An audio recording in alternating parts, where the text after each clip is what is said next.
दूसरी तरफ आप देखेंगे कि रुचि जो होती है बहुत ज़्यादा परेशान होती है और बहुत रोती है, क्योंकि उसने बहुत ज़्यादा सपने देखे हैं तला से शादी करने के। लेकिन तला को बिल्कुल भी मालूम नहीं है कि वो उसके साथ क्या कर रहा है। रुचि बहुत रोती है, इतना ज़्यादा रोती है कि वो तो खुद को ये रोग ही लगा लेती है। तो जो होती है रुचि की दोस्त, वो रुचि से कहती है, तुम तो कहती थी कि बहुत ज़्यादा मोहब्बत करता है तलहा मुझसे, और जब वो रिश्ता लाएगा तुम तो ज़मीन आसमान एक करने की बातें करती थी, इतनी मोहब्बत करता है, तो फिर अब तुम्हारी मोहब्बत को क्या हुआ। तो जो होती है रुचि, वो कहती है कि प्लीज़ अब ये टाइम नहीं है ऐसी बातों का, आप मेरी हेल्प करें, मैं बहुत ज़्यादा परेशान हूँ। तो तला जो है वो भी अब परेशान तो होता है जब ऋषि मोहित को मिलने के लिए आती है और आसिफ अंकल उसे मोहित को मिलने के लिए घर पर बुलाते हैं। तो तला वहीं पर होता है जब वो देखता है ऋषि और मोहित को एक दूसरे के साथ इतना ज़्यादा फ्रेंडली, और फिर इतना ज़्यादा वो खुश होता है मोहित ऋषि के साथ। तो तला जो होता है वो तो अब बस चुप करके देखता ही रहता है और बहुत ज़्यादा परेशान भी हो जाता है कि अगर उसने इतनी मोहब्बत वाली कंडीशन के बाद मोहित को तलहा से जुदा कर दिया, मोहित को रोशी से जुदा कर दिया, तो ये ना हो कि मोहित दोबारा बीमार हो जाए। और दूसरी तरफ जो सबिका है वो भी चूने लगाई जा रही है कि वो मोहित से माँ जैसी मोहब्बत करेगी।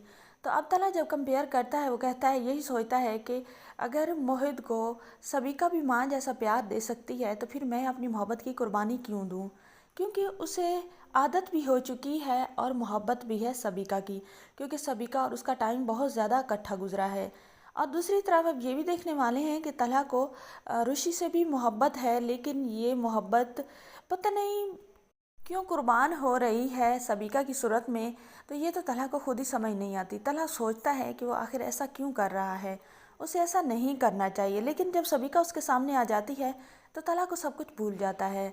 तो तलहा अब बहुत ज़्यादा बेबस हो चुका है, लेकिन एंड में होगा ऐसा कि सबिका के सारे सपने टूट जाएंगे और ऋषि की कोई दुआ अल्लाह पाक सुन ही लेगा और ऋषि की दुआ रंग लाएगी और ऋषि और तलहा की शादी एक्सीडेंटली हो जाएगी। कुछ ना कुछ ऐसा होगा कि आसिफ अंकल जो होंगे वो तलहा से ऋषि के साथ शादी करने की कुर्बानी मांग ही लेंगे, और तलहा जो है वो अपने बाप और बेटे के लिए ये कुर्बानी दे देगा और ऋषि और तलहा की शादी हो जाएगी। ऋषि और तलहा बहुत ज़्यादा खुश होंगे। अब जब ऋषि तलहा की बीवी बनकर तलहा के घर आ जाएगी तो तलहा बहुत बार ऋषि से माफ़ी भी मांगेगा आपने किए हुए की, और दोनों बहुत ज़्यादा खुश रहेंगे। नाजरीन, आने वाले के साथ में आपको ये सब दिखाया जाएगा। चैनल पर नहीं तो वीडियो को लाइक शेयर, चैनल को सब्सक्राइब।